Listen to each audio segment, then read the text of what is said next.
तो इस वीडियो में लिपोप्रोटीन्स का अपन मेटाबॉलिज्म एब्जॉर्प्शन वगैरह देखेंगे।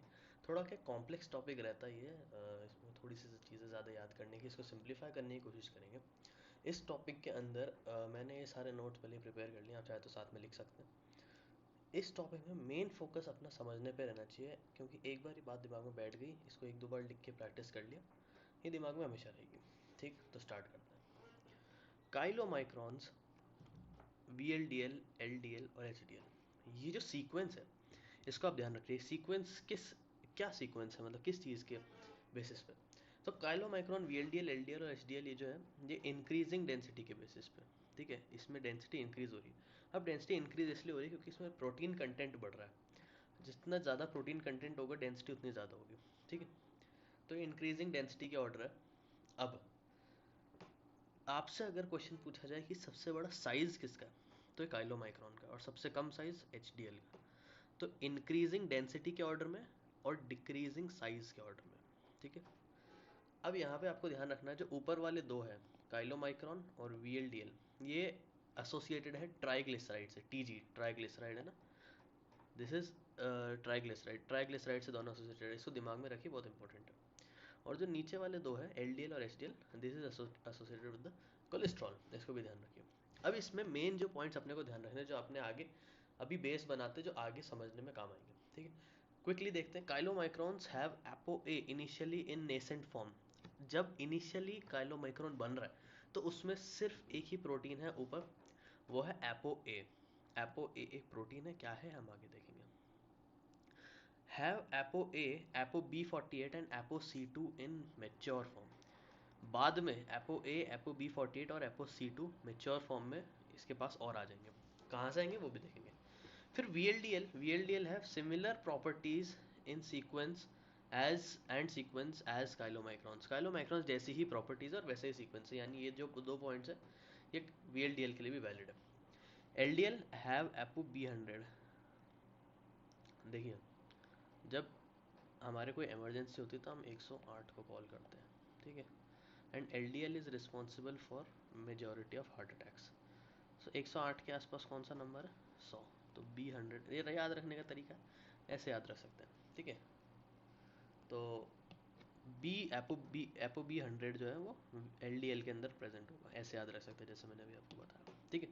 इसके बाद एच डी एल क्योंकि सबसे इम्पॉर्टेंट है, सबसे फर्स्ट एंड फॉरमोस्ट चीज़ है आपके कोलेस्ट्रॉल लेवल को कम करने के लिए इसके अंदर, इसलिए ApoA1 है। याद रखने का तरीका, सबसे पहले ए भी सबसे पहले आता है, ApoA1 प्रेजेंट है इसके अंदर, ठीक है। और सबसे अच्छा भी है इसलिए A1 है, ठीक है, ऐसे याद रख सकते हैं। और इसमें भी ApoC2 और ApoE है। तो ApoC2 और ApoE हमने एक तो यहाँ देखा HDL के अंदर, एक VLDL में देख लिया, और एक काइलोमाइक्रॉन में देख लिया। यानी कि काइलोमाइक्रॉन, VLDL और HDL, इन तीनों में ही ApoC2 और ApoE है। ये तो हमको याद हो गया। किसमें नहीं है? LDL, सबसे बड़े विलन में नहीं है, ठीक है। इसके बाद अब हम एक बेसिक ओवरव्यू ले लेते हैं, एक ओवरव्यू ले लेते हैं कि किस ऑर्गन का क्या फंक्शन है, किस ऑर्गन का क्या फंक्शन है, और पेरिफेरल टिश्यू से या वो कोलेस्ट्रॉल ला रहा है, क्या वो कोलेस्ट्रॉल ला रहा है या उसको कोलेस्ट्रॉल सप्लाई कर रहा है, वो हम देखते हैं। कोलेस्ट्रॉल या ट्राइग्लिसराइड जो भी है। लिवर में अगर आप देखें तो सबसे पहले आता है HDL। HDL क्या कर रहा है? मैंने आपको बताया HDL एसोसिएटेड विद कोलेस्ट्रॉल, यहाँ ऊपर हमने देखा HDL एसोसिएटेड विद कोलेस्ट्रॉल। तो कोलेस्ट्रॉल ये पेरिफेरल टिश्यू से ला रहा है, पेरिफेरल टिश्यू में कोलेस्ट्रॉल कम कर रहा है। पेरिफेरल टिश्यू में क्या आता है? आपकी मसल्स, आपकी आर्टरीज, आपकी हार्ट, आपका हार्ट जो है, जिसके अंदर आपका जो डिपोजिशन हो जाता है एथेरोस्क्लेरोसिस वगैरह हार्ट की कोरोनरी आर्टरीज में, तो वहाँ से कोलेस्ट्रॉल कम कर रहा है। Hence it is known as good cholesterol. Although it is an older classification, good cholesterol, bad cholesterol, still it is popularly known as good cholesterol, ठीक है। तो HDL आपकी पेरिफेरल टिश्यू से कोलेस्ट्रॉल ला रहा है, LDL आपके लिवर से, और HDL कहाँ ला रहा है? लिवर में। वहीं LDL लिवर से पेरिफेरल टिश्यू में कोलेस्ट्रॉल ले जा रहा है, ठीक है। फिर जो आपका VLDL है वो ट्राइग्लिसराइड ले जा रहा है लिवर टू पेरिफेरल टिश्यू, ठीक है। और जो काइलोमाइक्रॉन है वो भी ट्राइग्लिसराइड ले जा रहा है from liver to, sorry, from intestine.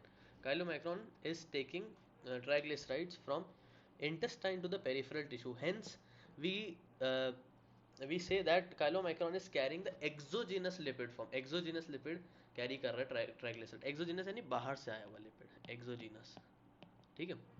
और जो बाकी ये तीन थे ये एंडोजीनस लिपिड से, एंडोजीनस लिपिड से कंसर्न है, ठीक है। अब देखते हैं डिटेल में काइलोमाइक्रॉन्स को, डिटेल में देखेंगे। काइलोमाइक्रॉन्स स्टार्ट होता है इंटेस्टाइन से, इंटेस्टाइन में फॉर्म होता है इंटेस्टाइनल सेल्स में, एपिथेलियल सेल्स में। तो इंटेस्टाइनल सेल से स्टार्ट हो रहा है तो इंटेस्टाइन में काइलोमाइक्रॉन बना। अब काइलोमाइक्रॉन जब बना एकदम नया नया जब पैदा हुआ तो उसको बोला हमने नेसेंट काइलोमाइक्रॉन। अब नेसेंट काइलोमाइक्रॉन में क्या था, हमने अभी देखा सिर्फ एपो बी 48, सिर्फ एपो बी 48 प्रोटीन ही था नेसेंट काइलोमाइक्रॉन में।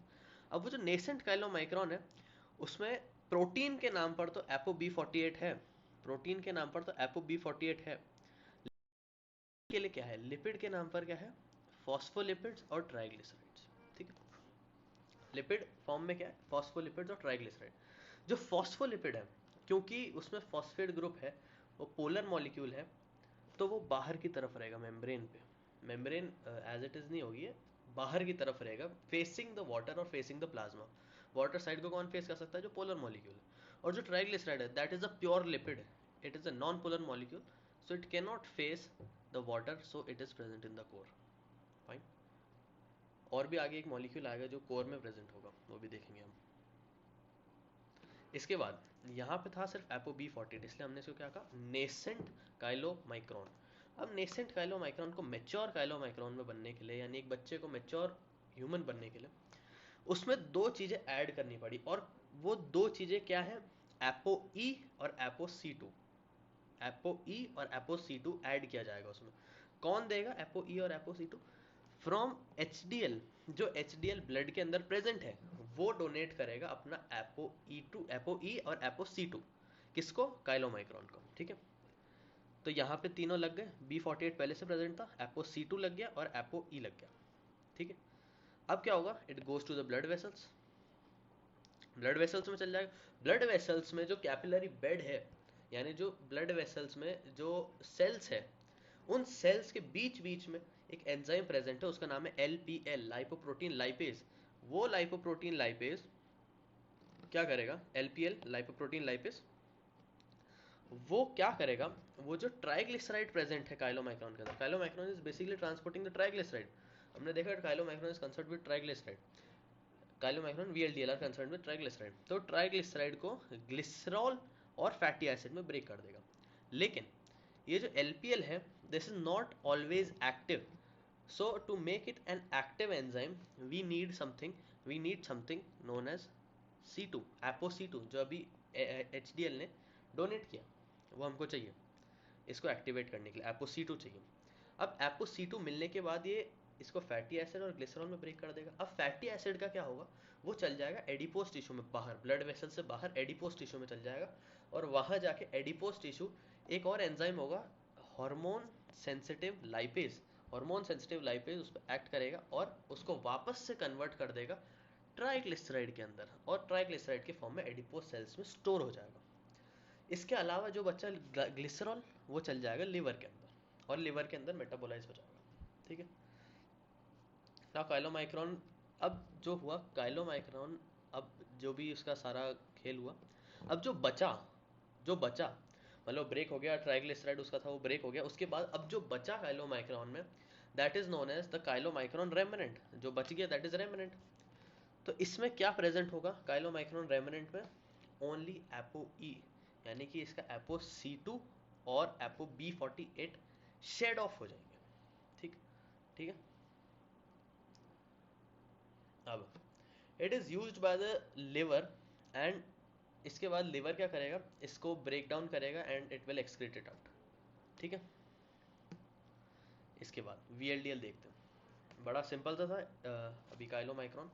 इसके बाद VLDL देखते हैं, ये पॉइंट ध्यान रखना, इसमें अब एपो E2 बचेगा। अच्छा एपो E2 जो बचा वो क्यों बचा, अपन लॉजिक देखें। Actually apo E2 helps the liver to uptake और to pull inside the chylomicron remnant, इसलिए एपो E2 बचा, बाकी सब शेड ऑफ हो गया। वो शेड ऑफ होके कहाँ गया, वो शेड ऑफ होके वापस HDL ने ले लिया, ठीक। एपो ई इसलिए बचा, क्यों? क्योंकि लिवर उसको ले लेगा और लिवर को उसको अपटेक करने के लिए, अपने अंदर घुसाने के लिए एपो ई चाहिए उसको रिकॉग्नाइज करने के लिए, ठीक है। अब देखते हैं VLDL very low density lipoprotein, it is approximately the same as chylomicrons. Now why approximately, why not fully? Let us see. अब VLDL जो है, अपन ने देखा था कि काइलोमाइक्रोन जो है वो कहाँ बन रहा था, इंटेस्टाइन में, और जो VLDL है that is formed in the liver. तो लिवर में वही है, स्टार्टिंग में सबसे पहले कौन सा बनेगा, नेसेंट VLDL। तो नेसेंट VLDL में वही एपो B48 प्रेजेंट है, जैसे वहाँ पे एपो काइलोमाइक्रोन एपो B48 था काइलोमाइक्रोन में, नेसेंट काइलोमाइक्रोन में, वैसे यहाँ पे भी एपो B48 प्रेजेंट है। क्या दोनों चीज़ें ऐड होगी, एपो C2 और एपो E, कौन देगा, HDL देगा, ठीक है, HDL ये दोनों चीज़ें देगा। और इससे क्या बन जाएगा, MVLDL माने मैच्योर VLDL। मैच्योर VLDL में लग गए ये तीन पहिए, B48 apo C2 apo E, ये तीनों लग गए। अब मतलब एपो B48 तो पहले प्रेजेंट था, एपो C2 और एपो E लग गए। फिर से वही होगा, एपो C2 जो है वो किसको एक्टिवेट करेगा, लाइपोप्रोटीन लाइपेज को। लाइपोप्रोटीन लाइपेज क्या करेगा, लाइपोप्रोटीन लाइपेज करेगा ट्राइग्लिसराइड जो प्रेजेंट है VLDL के अंदर, उसका ब्रेक डाउन, उसको ब्रेक करके क्या बनाएगा, एक तरफ ग्लिसरॉल एक तरफ fatty acid, fatty acid will be transfer to the adipose tissue. Adipose tissue क्या करेगा, वापस हार्मोन सेंसिटिव लाइपेज से ट्राइग्लिसराइड का फॉर्मेशन करेगा और अपने अंदर स्टोर कर लेगा, कौन, एडिपोज टिश्यू। और जो ग्लिसरॉल बचा, वो ग्लिसरॉल क्या होगा, वो लिवर में चल जाएगा और लिवर में जाने के बाद उसका अपटेक लिवर कर लेगा, ठीक है, यानी it will be retransfer to the liver. अब जो बचा that is known as the VLDL remnant, और VLDL रेमनेंट के दो फेट्स हो सकते हैं। अगर तो VLDL में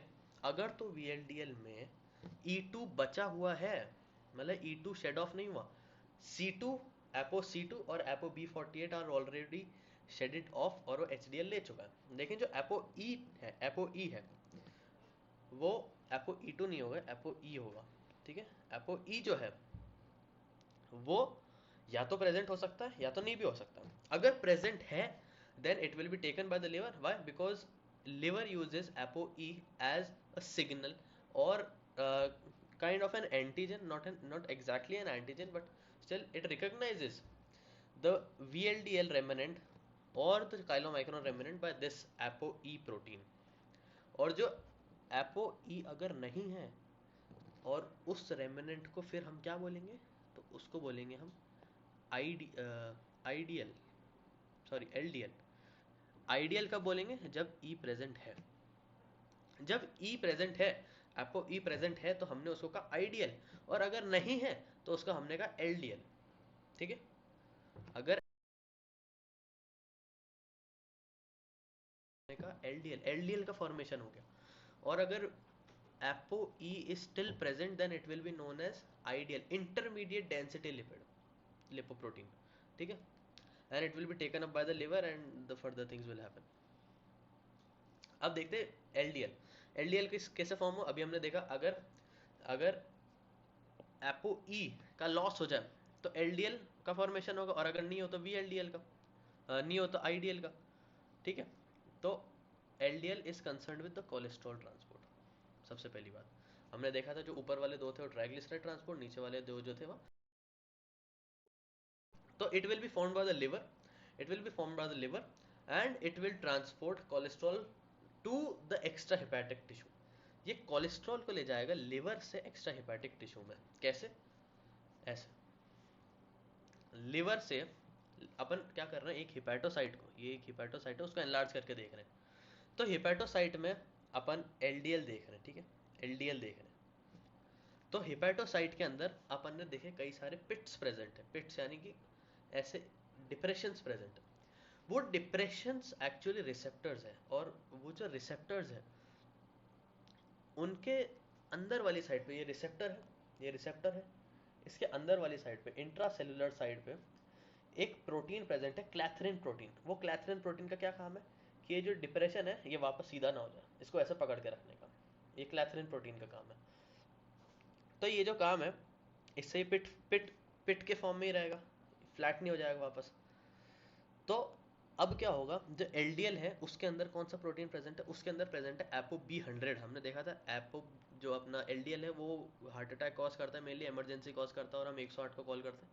तो 108 के आसपास जो है 100, तो ApoB100 प्रेजेंट है इसके अंदर, ठीक है, याद रखने का तरीका है। अब ApoB100 को रिकॉग्नाइज करेगा ये वाला रिसेप्टर, पिट रिसेप्टर, क्लैथरिन वाला, इस पे आके बाइंड होगा ApoB100 और ये सीधा अंदर घुस जाएगा मेम्ब्रेन के, ठीक है। इसको कहते हैं इंटरनलाइजेशन ऑफ द रिसेप्टर। ये आपके एंडोक्राइन वाला जो सिस्टम है फिजियोलॉजी में, उसमें एक्सप्लेन टॉपिक, ठीक है। Internalization of receptor by hepatocyte, ये जाएगा उसके अंदर और ब्रेक डाउन हो जाएगा इसका, ठीक है। आपने एक बात नोटिस की, ये जो कोलेस्ट्रॉल था ये एक्स्ट्रा हिपैटिक टिश्यू में तो ट्रांसपोर्ट हो ही रहा था, इसके अलावा जो LDL है